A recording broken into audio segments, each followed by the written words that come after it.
إن الحمد لله نحمده ونستعينه ونستغفره ونؤمن به ونتوكل عليه ونشهد أن لا إله إلا الله وحده لا شريك له ونشهد أن سيدنا وسندنا وحبيبنا ومولانا محمد صلى الله تعالى عليه وعلى آله وأصحابه وبارك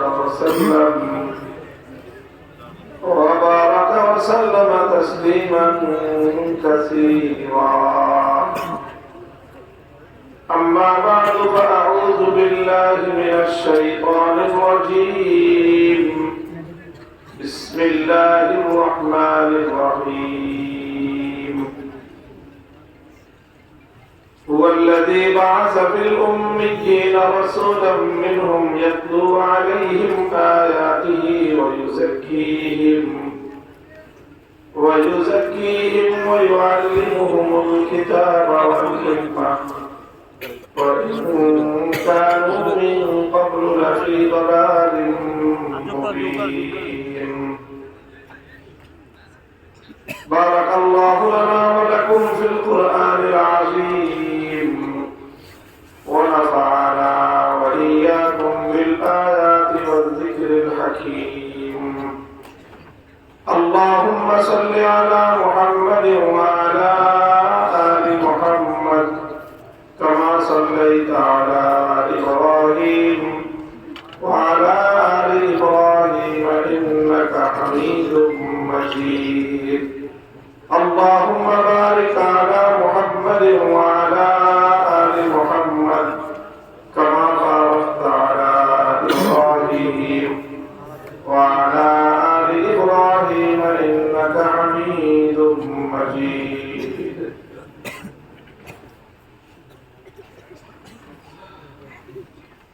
হযরত ওলামায়ে কেরাম, সম্মানিত মুরব্বী সাহেবান, সমবেত ইসলাম প্রিয়, কোরআন প্রেমিক, নবী প্রেমিক, তওহীদী মুসলমান ভাই বন্ধুগণ, পর্দার অসমানিত অবস্থানরত আমার সম্মানিত মা ও বোনেরা,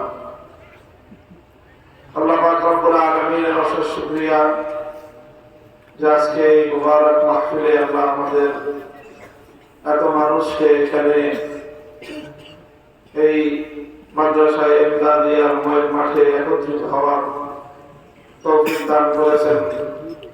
রব্বে কারীমের বড়ই মেহেরবানি। এই জন্য আল্লাহ রাব্বুল আলামিনের দরবারে কালিমাতুশ শুকরের হাদিয়া পেশ করি আলহামদুলিল্লাহ। আমার শাইখ ও মুর্শিদ শাইখুল হাদিস আল্লামা আশরাফ আলী আল্লাহ মারহাদাহু হুজুরের জীবদ্দশায় হুজুরের নির্দেশে মাহফিলে বারবার আমার আসা হয়েছে। সর্বশেষ তখন হুজুর ইন্তেকাল করেন 2019 সালের ডিসেম্বরের শেষ দিকে। তো তখনও হুজুরের জানাজা এবং দাফনে শরীক হওয়ার জন্য এখানে আসা হয়েছে।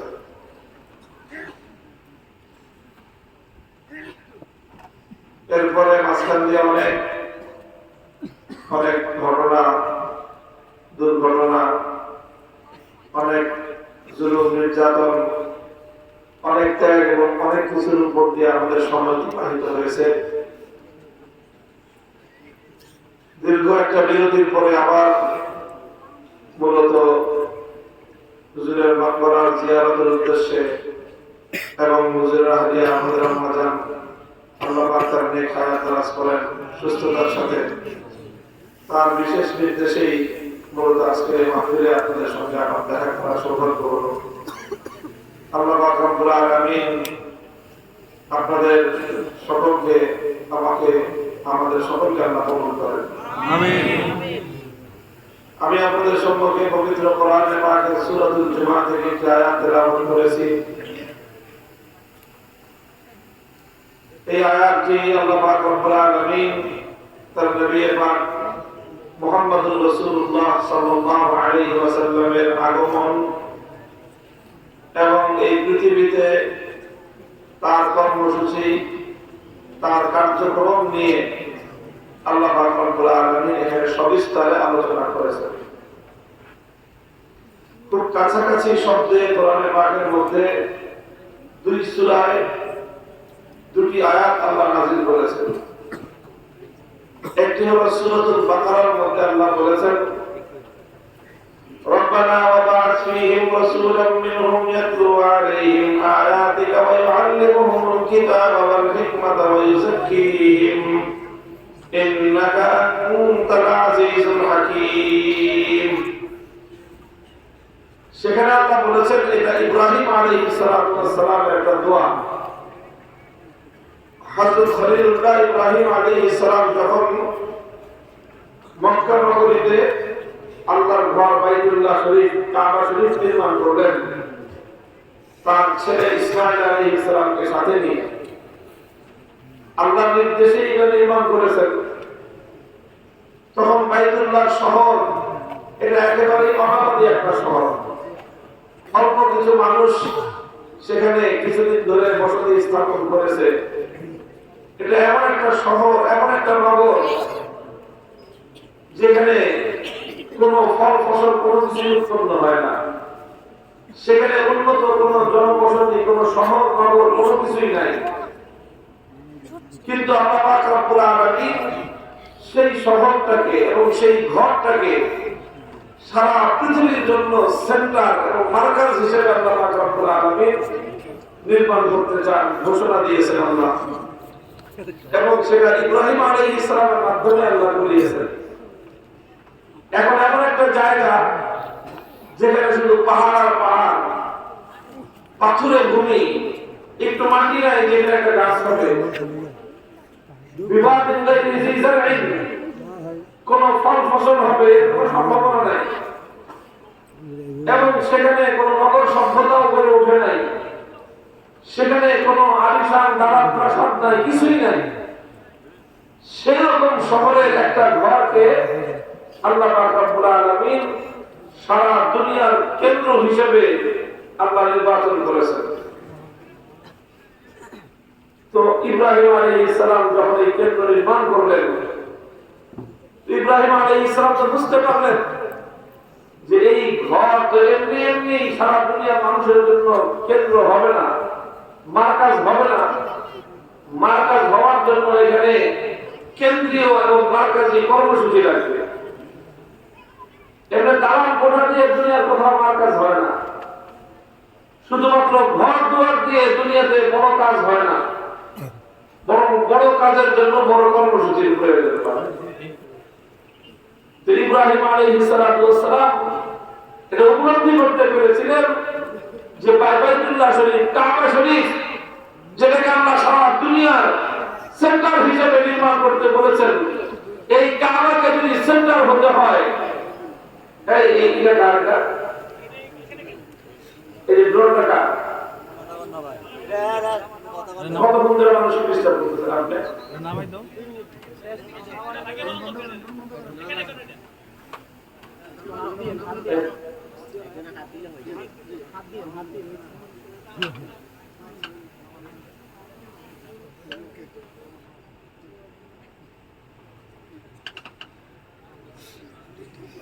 আপনি অনুমতি দিয়েছেন রমজানের মাহফিলের মাঝখানে? সরি মানুষের তো মাহফিলের মধ্যে সবাই মনোযোগ করেছে, আওয়াজ হয়, নিঃশব্দে হয়, কথা বলেন আপনার ভালো হয়। জাতীয় পত্রিকা থেকে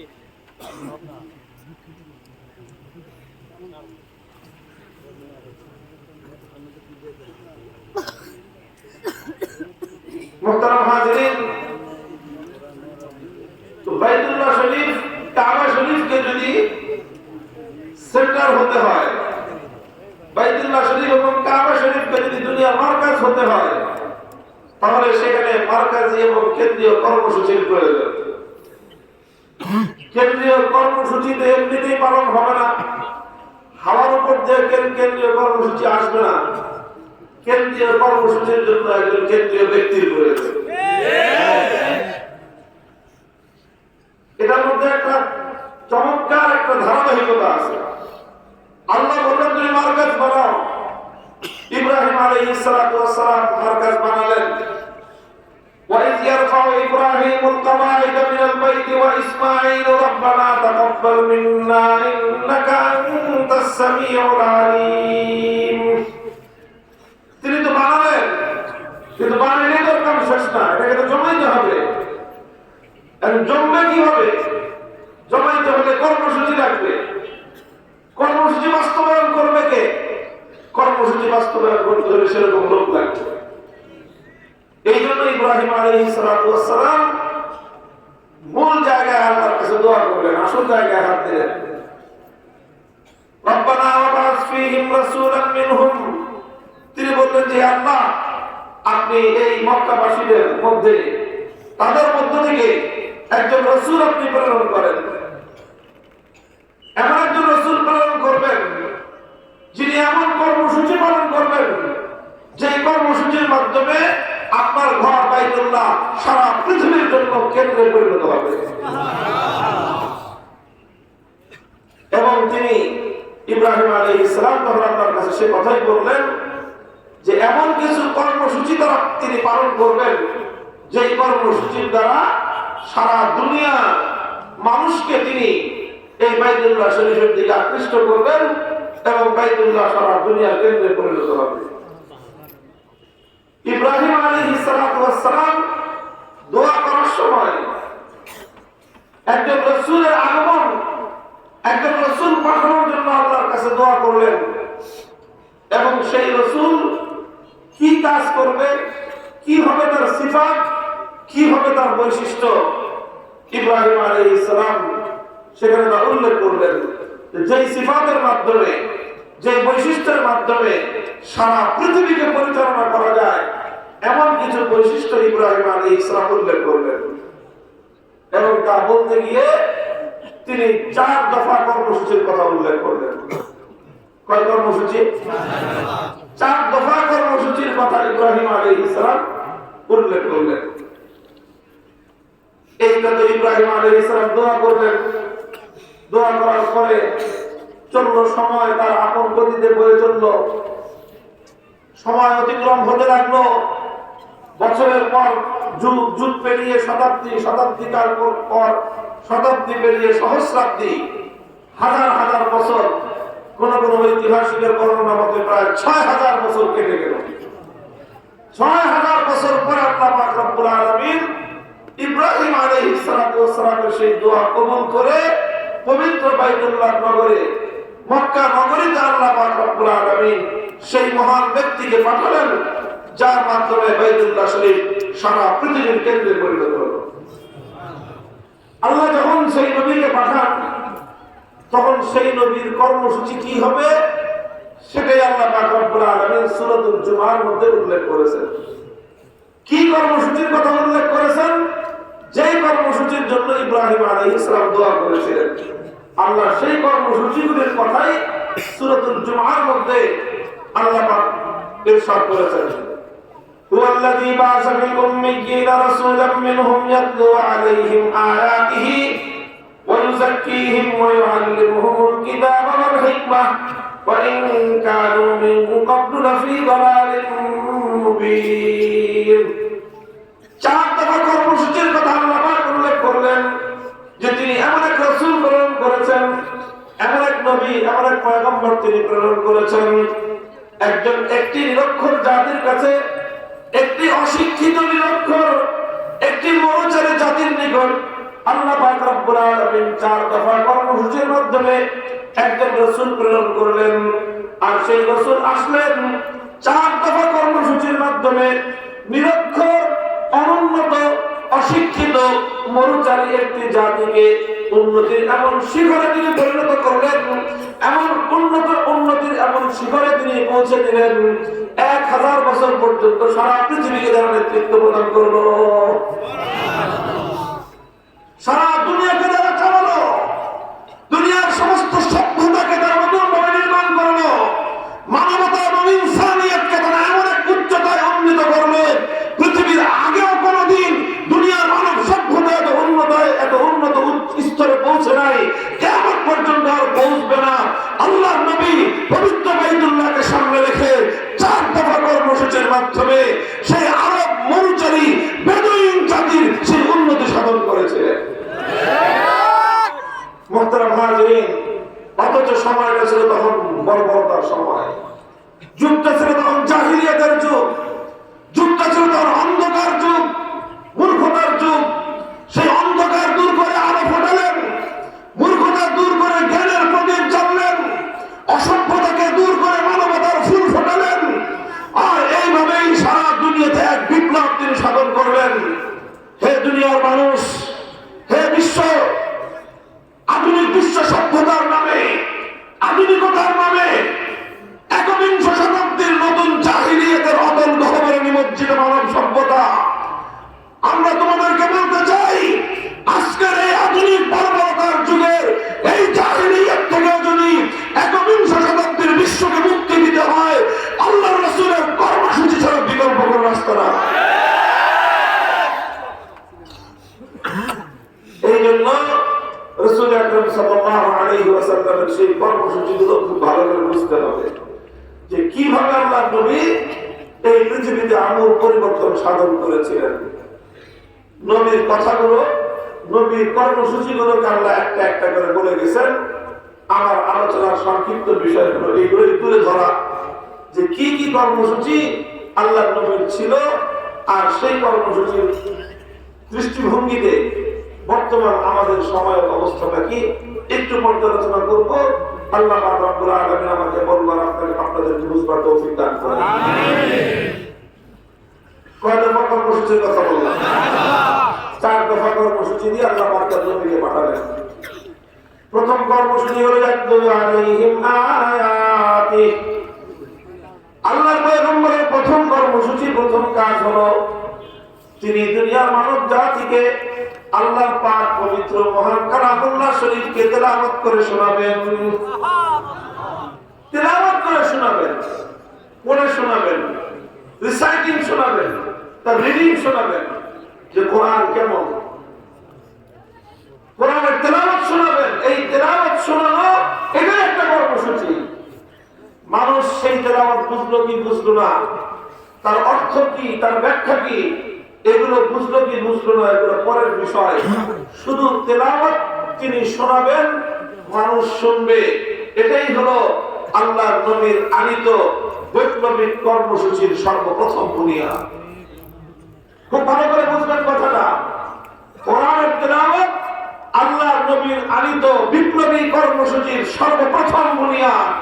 আর এই তেলাওয়াতের মাধ্যমেই নবী আকরাম সাল্লাল্লাহু আলাইহি ওয়াসাল্লাম সেই বর্বরতা, সেই মূর্খতা, সেই জাহিলিয়াতের কুহেলিকা ভেদ করার জন্য, সেই জাহিলিয়াতের ভিতকে ধসিয়ে দেওয়ার জন্য সর্বপ্রথম যে আঘাত করেছিলেন, সেই আঘাতটাই ছিল তেলাওয়াতের কোরআন। আমরা অনেকে তেলাওয়াতে কোরআনের মধ্যে যে মাহাত্ম্য আছে, তেলাওয়াতে কোরআনের মধ্যে যে অ্যাকশন আছে, সেই অ্যাকশনটা অনেকে বুঝি না। এই জন্য অনেকে বলে যে না বুঝে কোরআন তেলাওয়াত করার মধ্যে কি ফায়দা। অনেকে কি বলে যে কোরআন শরীফ বুঝলা না, খালি পড়লা, তোতা পাখির মতো রুটলা, এতে কি লাভ? এটা চরম মূর্খতাপূর্ণ একটা কথা। পৃথিবীর অন্য সব গ্রন্থের সাথে আল্লাহর কালামকে মেলালে চলবে না। পৃথিবীর অন্য সকল গ্রন্থ না বুঝে করলে কোনো অ্যাকশন নাই। আপনি যে কোনো গ্রন্থ পড়েন, সায়েন্সের বই যদি আপনি পড়েন, আপনি না বুঝে পড়বেন তো এটার দ্বারা কোনো প্রভাব তৈরি হবে না। আপনি দর্শন শাস্ত্রের বই পড়বেন, না বুঝে পড়বেন, কোনো প্রভাব তৈরি করবে না। আপনি মেডিকেলের বই পড়বেন, না বুঝে পড়বেন, কোনো লাভ হবে না। ইঞ্জিনিয়ারিং বই পড়বেন, না বুঝে পড়বেন, কোনো লাভ হবে না, কোনো অ্যাকশন হবে না, কোনো প্রতিক্রিয়া তৈরি হবে না। সাহিত্যের বই পড়বেন, না বুঝে পড়বেন, আপনার মধ্যে সাহিত্যের কোনো যোগ্যতা তৈরি হবে না। আপনি দুনিয়ার যাই পড়েন, না বুঝে পড়লে সেখানে আপনার মধ্যে সেটা প্রভাব তৈরি হতে না পারে। কিন্তু আল্লাহর কোরআন, আল্লাহর কালাম দুনিয়ার 10টা গ্রন্থের মতো নয়। কোরআনের মধ্যে আল্লাহ পাক রব্বুল আলামিন সেই প্রভাব, সেই প্রতিক্রিয়া তৈরি করে রেখেছেন যে না বুঝে পড়লেও অন্ধকারকে দূরীভূত করবার জন্য, জাহিলিয়াতের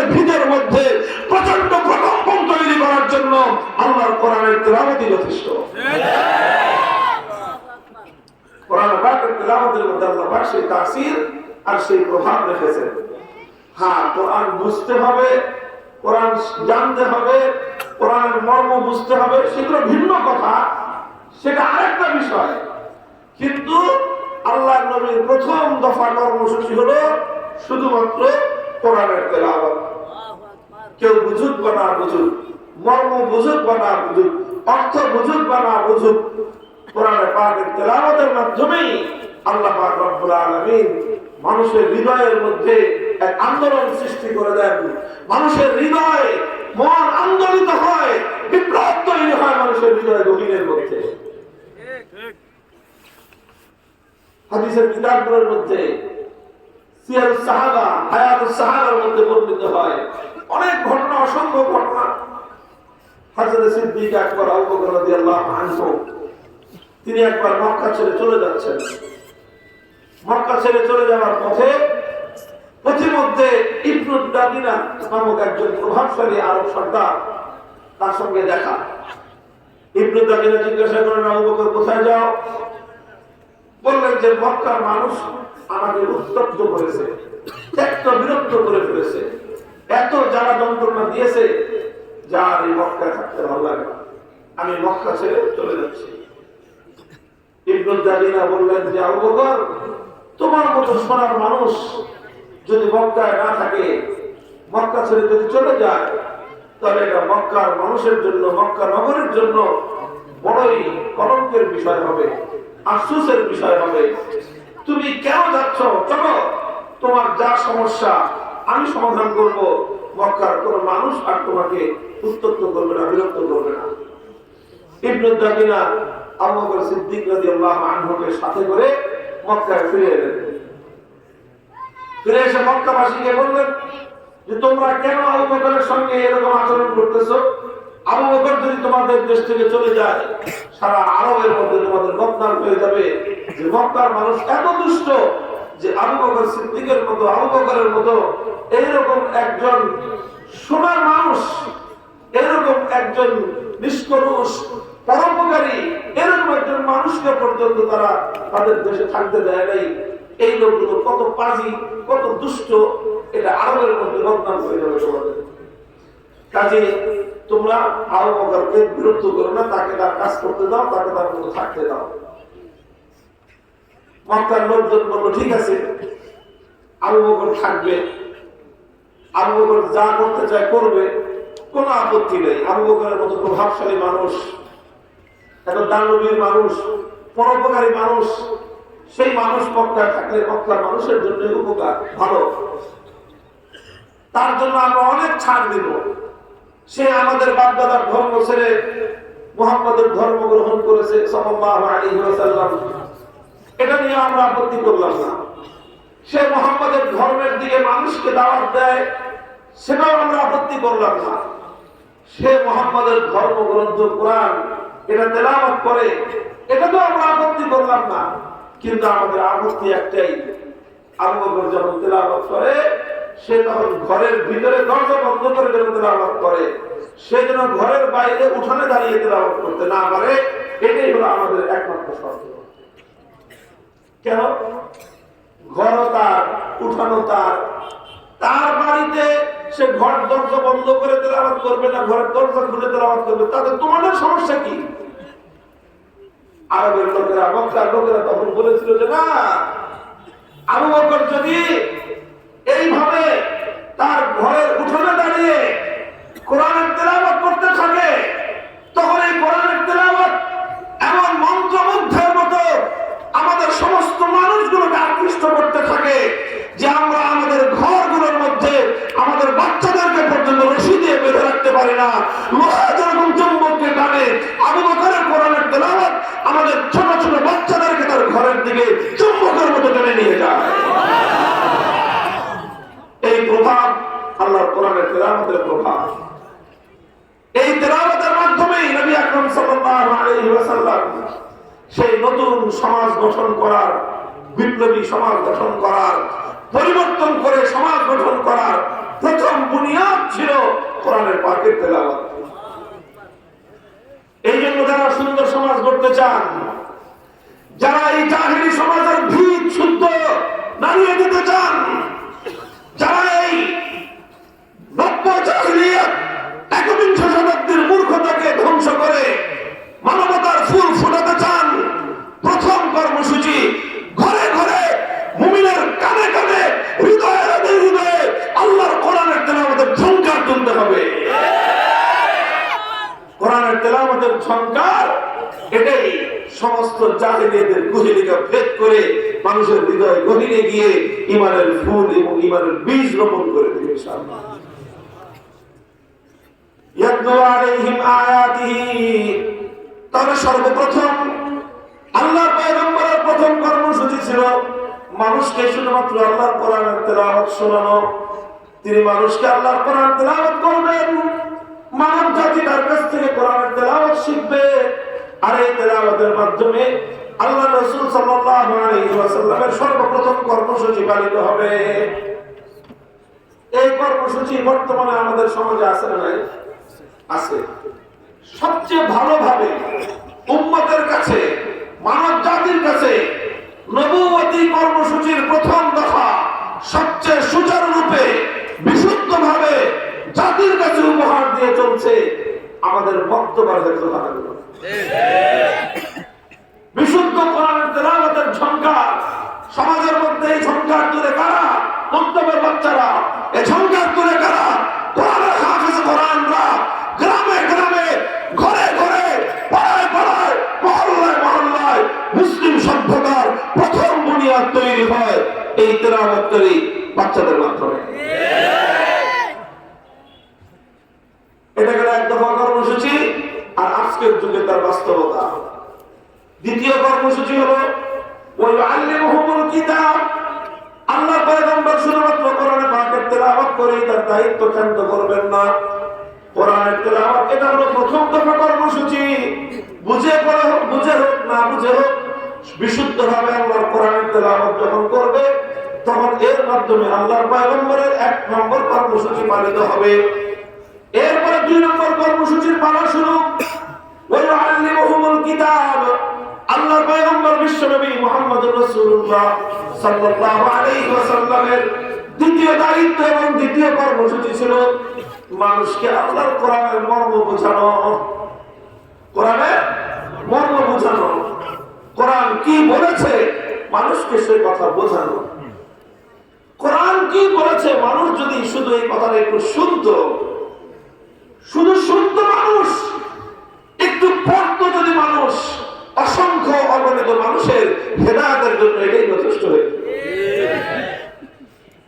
অনেক মানুষ আছি আমরা, জীবনে অনেক কিছু পড়েছি, নোবেল নাটক পড়ছেন, অনেক অনেক সাহিত্যের বই পড়েছেন, গল্পের বই পড়েছেন, বঙ্কিম সমগ্র, রবীন্দ্রনাথের সমস্ত রচনাবলী, নজরুলের সমস্ত বইপত্র, হুমায়ুন আহমেদের সব বই পড়া শেষ। কিন্তু জিজ্ঞাসা করেন যে আল্লাহর কালামটা শুরু থেকে শেষ পর্যন্ত একবার অর্থটা একটু পড়ছেন? মাথা চুলকায় না, দাঁতে ধরে। তুমি তোমার বিবেককে জিজ্ঞাসা করো, হ্যাঁ ইমানদার, তুমি তোমার বিবেককে জিজ্ঞাসা করো, তুমি আল্লাহর কেমন বান্দা হইলা? তুমি তোমার মালিকের কেমন বান্দা? তুমি কি তোমার মালিকের আনুগত্যশীল, তার আনুগত্যশীল বান্দা নাকি খারাপ বান্দা? তুমি নিজে ফয়সালা করো যে তিনি এমন একটা কিতাব নাযিল করলেন সারা পৃথিবীর পরিবর্তনের জন্য, সারা পৃথিবীকে, সারা পৃথিবীর সামনে মুসলিম জাতির মান মর্যাদা, গৌরব এবং নেতৃত্ব প্রতিষ্ঠা করার জন্য। আর তুমি সেই মুসলিম জাতির একজন গর্বিত সদস্য হয়ে জীবনের হিন্দি চিন্দি এত কিছু পড়লা, মহাকাশ থেকে পাতাল পর্যন্ত, সমুদ্রের তলদেশ পর্যন্ত সব করে শেষ করলা, কিন্তু জিন্দেগিতে একবার কোরআনে পাকের সূরাতুল ফাতিহা থেকে সূরাতুল নাস পর্যন্ত সমস্ত সূরাগুলোর অর্থ একবার তুমি পড়ো নাই। এবার তুমি নিজে বিচার করো যে তুমি আল্লাহ পাকের নেমক হারাম বান্দা আর নেমক হারাম বান্দা। কথা বলে ঠিক না বেশি? এই জন্য কোরআনের মর্ম বুঝবেন, কোরআনের অর্থ বুঝতে হবে। ওলামায়ে কেরাম মানুষকে কোরআনের অর্থ বোঝানোর জন্য আলেমদের চেষ্টার কিন্তু কোনো কমতি নাই, নানাভাবে চেষ্টা করা হচ্ছে। তাফসীরুল কোরআন মাহফিল হয়, কেন হয়? মানুষকে কোরআনের মর্ম বোঝানোর জন্য। ওয়াজ মাহফিল হয়, কেন হয়? মানুষকে কোরআনের অর্থ বোঝানোর জন্য। বিভিন্ন মসজিদে মসজিদে তালিম হয়, কেন হয়? মানুষকে কোরআনের অর্থ বোঝানোর জন্য। উলামায়ে কেরাম কোরআন পাকের অনুবাদ লিখেছেন, তাফসীর লিখেছেন, কেন লিখেছেন? মানুষকে কোরআনের অর্থ বোঝানোর জন্য।